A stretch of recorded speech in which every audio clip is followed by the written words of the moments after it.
একটি ক্লিক, একটি ভিডিও, আর তাতেই পাল্টে যাচ্ছে জীবনের গতিপথ। শহর জুড়ে ফাঁস হচ্ছে একের পর এক ব্যক্তিগত ভিডিও। অন্ধকার, আতঙ্ক আর রহস্যে ঘেরা গল্পে নির্মিত হয়েছে সাসপেন্স থ্রিলার সিনেমার নীলচক্র। আরিফিন শুভ ও মন্দিরা চক্রবর্তী অভিনীত এই সিনেমাটি চলতি বছরের ঈদুল আজহায় প্রেক্ষাগৃহে মুক্তির পর দর্শক প্রশংসিত হয়।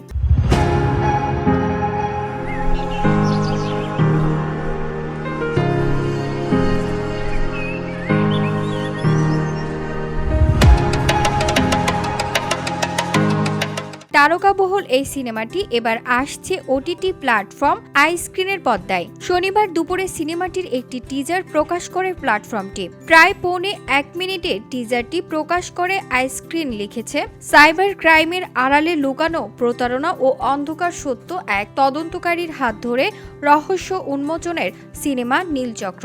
নীলচক্র শব্দের ভেতরেই যেন লুকিয়ে আছে এক নীল বিষণ্ণতা, এক অজানা নরক। পরিচালক মিঠু খান বলেছেন, আমরা গল্প বলছি রহস্য আর অন্ধকারকে সঙ্গী করে।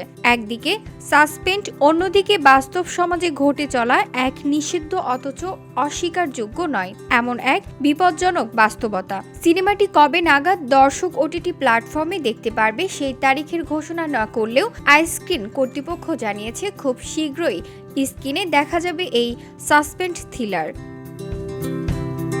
VOD Bangla news desk.